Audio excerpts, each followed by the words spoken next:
तो सांगमाने जदि आपणक घरे मशा अछंती किंबा बाहरु घरकु मशा आसुचंती ताले आजिर वीडियो देखंतु। आज मु बहुत सुंदर रे दुईटा टिप्स शेयर करबी जहा द्वारा आपण मानक घरे गोटे भी मशा रहिबनी। एमितिरे समस्त जानचंती मशा जदि कामुड़े तो बहुत सारा रोग होबा सहित आम देहरु ब्लड शोषि निए। ता सहित छुआ मानक सहित जदि मशा कामुड़ला ताले तो जानिथिबे केते सारा प्रॉब्लम हुए। तो सेति पई समस्त चाहते घरे गोटे भी मशा कोन माछी भी न रहू, माछी रे भी बहुत सारा रोग होइताए। तो सेति पई चालंतु देखिबा आज किपरि भाबरे घरु मशा ଆଉ ମାଛିକୁ ଭଗେଇବା। ତ ଏଠି ଦେଖନ୍ତୁ ପ୍ରଥମେ ମୁଁ ନେଇଛି ଲବଙ୍ଗ। ଏଠି ଟିକେ ଭାଙ୍ଗି ଯାଇଛି ଲବଙ୍ଗ ଗୁଡ଼ା। ଆପଣମାନେ ଲବଙ୍ଗ ନେଇଯିବେ 8-10ଟା ପାଖାପାଖି ଲବଙ୍ଗକୁ ନେଇଯିବେ। ତ ସାଙ୍ଗମାନେ ଆଜିର ଟିପ୍ସରେ ବହୁତ ସୁନ୍ଦର ଭାବରେ ବହୁତ ହାର୍ଡ଼ ଟିପ୍ସଟା ରହିଛି, ଯେଉଁଟାକି ଆପଣମାନେ ଘରୁ ମଶା ମାଛିକି ବାହାର କରିବାର ବହୁତ ସୁନ୍ଦର ଟିପ୍ସଟା ମୁଁ ସେୟାର କରିଛି। ଯାହାଦ୍ୱାରା ଆପଣମାନେ ତ ସମସ୍ତେ ଜାଣିଥିବେ ମଶା ଗୋଟିଏ କାମୁଡ଼ିବ ତାହେଲେ ବହୁତ ସାରା ରୋଗ ହେବା ସହିତ ବହୁତ ସାରା ପଇସା ବି ଖର୍ଚ୍ଚ ହୋଇଥାଏ। ଛୋଟ ଛୁଆଙ୍କ ପାଇଁ ତ ଯଦି ହେଇଥାଏ ମଶା କାମୁଡ଼ିଥାଏ, ରୋଗ ହେଇଯାଏ, ଡେଙ୍ଗୁ ହଉ ମ୍ୟାଲେରିଆ ହଉ बहुत सारा असुविधा प्रोब्लेम फेस करिया पड़ी थाए। तो देखो प्रथमे किसी लवंग नहीं ताको एमती गुंड करने हल्का हल्का हेमदस्तार गुंड करने ना तो अधिका जब लवंग थी ग्राइंडिंग जार देकी तार पाउडर बनने। ये देखो खंड खंड टी अच्छी पूरा फाइन पाउडर ना भी चलो एमती पाउडर बनी ने बन सारापर गोटे कोटरी बाहर करदे गोटे जगार आपण बाहर करने। तापर आपण मैंने गोटे दीप माटी दीप ने। तो ये देखो जो आमर लवंग पाउडरटा बनई रखिए माटी दीप ने छोट हो बड़ गोटे माटीर दीप नहीं जावा और से गोटे आमर जो सलिता आसे ताकू देदेवे। दे सारापर जब सलिता न तुला को भी बटिकी आपण मैंने लंबा करके देपारे कि गोटे कटन कपड़ा को ताकू मुड़िकी देपारे। तो ये गोटे चामच देवे आमर लवंगर पाउडर को। ये देखो मात्र 2-3टा जिनस आपण मानकर बहुत सारा पैसा सेविंग होगा सहित आपण मैंने जब छोट छोट टिप्स गुड़ाक घरे अप्लाई करेंगे ताहले आपण मानकु हैरान होगापी पछरे पड़बनी। तापर आपण मैंने नेबे लेंबू भल लेंबू फाड़े नहीं जावा जो आमर जो गिनाटारे रखी जो आमर लवंग पाउडर से आपण मैंने लेंबू को चिपुड़ी ने। चिपुड़ी सारापर टिके हल्का पानी देवे 2 माने अधा गिना हबर छोट ये अध कप हबर चाह पिया कप अध कप हबर पानी देदेवे ताकू भिजेवाई छाड़देवे। लेंबू पड़ला से लवंग आ पानी जानीपारे ताकू रखिदेवे गोलेकी साइड्रे। तापर आमर जो दीपरे सलिता सहित जो आमर देइथिबा लवंगर पाउडर से आपण मैंने देवे तेल। ये तेल तेल आपण मैंने केउ तेल नेबे तेल आपण मैंने जदि निम्ब तेल आपण घरे अच्छी ताले लिंब तेल नियंतु।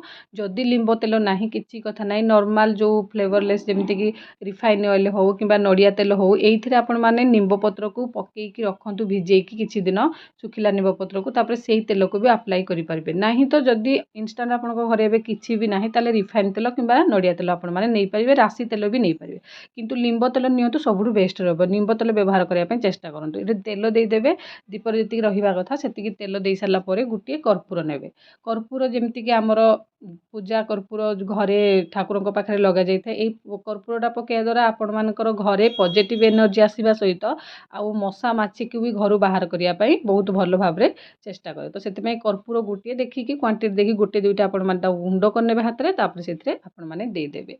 यही टिप्सटा केतेबेले अप्लाई करेंगे क्यों समय अप्लाई करेंगे बहुत सुंदर टिप्स सांग मैंने आपण मैंने गृहिणी जदि छोट छोट जिनस गुड़ाक आपण मैंने करेंगे आपणकर परिवार प्रति केते जे भल से आपण मैंने विश्वास करें। छोट छोट जिनस बहुत सारा आमर केयरिंग थाए जोटा कि आपण मैंने भूली जाती। तो यही सब जिनस गुड़ा करूँ घरे मशा माछीर जमा भी आसबेनि। ता सहित आपण मैंने मस्क्यूट जदि लिक्विड लगौंट मशा धूप लगौंट से कौन हो कि ना निश्वास आमर गलापर आमर सीना इम्यूनिटी स्ट्रंग थाए छोट छुआ मान इम्यूनिटी कम थाए। तो से निश्वास गलापर हेल्थ प्रति टिके भी प्रॉब्लम हम इम्यूनिटी कमेब। तो से मशा धूप लिक्विड ये सब व्यवहार करने बदल आपण मैंने नेचुरल जिनस गुड़ाकर स्मेल गुड़ाक किसी भी हार्मफुल हेनी आपण माने हेल्थ उपर किसी भी प्रभाव पड़बनी। तो देखते एमती दीपटा को लगे ने लगे तेल से निम्ब तेल देवे सबुठ बेस्ट रहा सांग मैंने। तापर जदि निम्ब तेल आपण मानकर नाही ताले किछि नाही आपण माने नड़िया तेल रिफाइन तेल करि परिबे लिम्ब तेल बनै परिबे किंबा मार्केट रू किनिकी तापर आनिबे।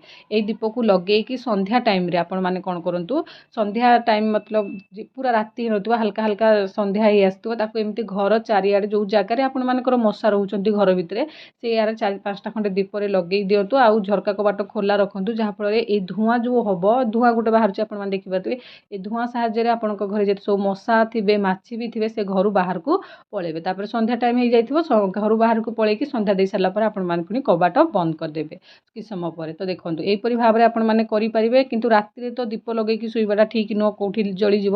କିନ୍ତୁ ତାପରେ ଆଉ ଗୋଟେ ଟିପ୍ସ ଆପଣମାନଙ୍କ ସହିତ ସେୟାର କରୁଛି, ଯେଉଁଟାକି ଆମେ ପାଣିରେ ଏଠି ଲେମ୍ବୁ, ତା ସହିତ ଲେମ୍ବୁର ରସ ଆଉ ଆମର ରହିଥିଲା ଲବଙ୍ଗର ପାଉଡ଼ର ଆଉ ପାଣି ଦେଇକି ଭିଜେଇକି ରଖିଥିଲେ। ଏଇ ପାଣିଟା କ'ଣ କରିବେ, ୟାକୁ ଆପଣମାନେ ଛାଣି ନେବେ, ଯେଉଁ ଦାନା ଦାନା ଖଣ୍ଡ ଖଣ୍ଡ ଅଛି ନା ତାକୁ ଛାଣି ନେବେ। ଛାଣି ସାରିକି ଗୋଟିଏ ସ୍ପ୍ରେ ବୋଟଲ ନେବେ।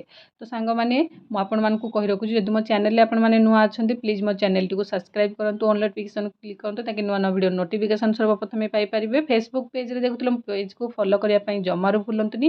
ଆଉ କମେଣ୍ଟ କରନ୍ତୁ ଆଜିର ଟିପ୍ସ ଗୁଡ଼ାକ ଆପଣମାନଙ୍କୁ କେମିତି ଲାଗୁଛି, ସବୁ କମେଣ୍ଟ କରନ୍ତୁ। ଆଉ ୟାକୁ ଆପଣମାନେ ବ୍ୟବହାର କରନ୍ତୁ, ଡେଲି ବ୍ୟବହାର କରନ୍ତୁ, ଦେଖିବେ ନିହାତି ଭାବରେ ଆପଣଙ୍କ ଘରେ ଗୋଟିଏ ବି ମଶା ମାଛି ରହିବେନି। ତ ଏଠି ଦେଖନ୍ତୁ ମୁଁ ଗୋଟେ ସ୍ପ୍ରେ ବୋଟଲ, ଏଇ ଯେଉଁ ପାଣିଟା ଆମର ସେଥିରେ ମୁଁ ଦେଇଦେଲି। ଆପଣମାନେ ଅଧିକା କରିକି କରିବେ, ନହେଲେ ଯଦି କମ୍ କରିବେ ଆଉ ଟିକେ ହାଲକା ପାଣି ବି ଏଥିରେ ମିଶାଇ ପାରିବେ। ମିଶାଇକି ୟାକୁ ସ୍ପ୍ରେ ବୋଟଲ ନେଇଯିବେ। ଯେଉଁ ଜାଗା ଗୁଡ଼ାକରେ ଆପଣମାନଙ୍କର ଘର ଭିତରେ ବେଶୀ ଅଳିଆ ଅଛି କିମ୍ବା ଯେଉଁ ଅଳିଆ କନ୍ଦି କନ୍ଦି ଅଛି ସେଇଗୁଡ଼ାକରେ ମଶା ରହୁଛନ୍ତି, ସେଇମାନେ ସ୍ପ୍ରେ କରନ୍ତୁ। ତା ସହିତ ଆପଣମାନଙ୍କର ବାହାର ସାଇଡ଼ରେ ଯଦି ବାଲକୁନି କୌଣସି ଗଛପତ୍ର ଲଗେଇଛନ୍ତି ସେଇଠି ବି ସ୍ପ୍ରେ କରନ୍ତୁ, କାରଣ ସେଇ ଜାଗା ଗୁଡ଼ାକରେ ମଶା ରହିଥାନ୍ତି। ରାତି ହେଲା ମାନେ ଘର ଭିତରକୁ ଯାଇକି କାମୁଡ଼ିବାର ବହୁତ ଚାନ୍ସ ଥାଏ। ତ ସେଥିପାଇଁ ଆପଣମାନେ ଏଇ ପ୍ରୋସେସ୍ରେ ଦୁଇଟା ଯାକ କରନ୍ତୁ, ଦିନବେଳେ ସ୍ପ୍ରେ କରନ୍ତୁ ପାଣି, ରାତିରେ ଏମିତି ଦୀପ ସନ୍ଧ୍ୟାବେଳେ ଲଗାନ୍ତୁ। ଦେଖିବେ ଆପଣଙ୍କ ଘରେ ଗୋଟିଏ ବି ମଶା କ'ଣ ମାଛି ବି ରହିବେନି। ଆଶା କରୁଛି ଟିପ୍ସ ଗୁଡ଼ିକ ଆପଣମାନଙ୍କୁ ପସନ୍ଦ ଲାଗିଥାଏ। ଯଦି ଟିପ୍ସଟି ପସନ୍ଦ ଲାଗିଥାଏ ଆପଣମାନେ ଆପ୍ଲାଏ କରନ୍ତୁ। ଆଉ ଆପଣମାନଙ୍କର ମତାମତ ମୋତେ କମେଣ୍ଟ ସେକ୍ସନରେ ଜଣାଇବା ପାଇଁ ଜମାରୁ ଭୁଲନ୍ତୁନି। ଆପଣମାନେ କେଉଁ ଏରିଆରେ ଦେଖୁଛନ୍ତି ତାହା ବି କମେଣ୍ଟ ସେକ୍ସନରେ ଜଣାନ୍ତୁ। ଜାଣିଲେ ଖୁସି ଲାଗିବ, ନୂଆ ନୂଆ ଭିଡ଼ିଓ ବନେଇବା ପାଇଁ ମୋଟିଭେସନ୍ ମିଳିପାରିବ। ଆଜିର ଭିଡ଼ିଓକୁ ମୁଁ ଏଇଠି ରଖୁଛି, ରହିଲି, ନମସ୍କାର, ଜୟ ଜଗନ୍ନାଥ।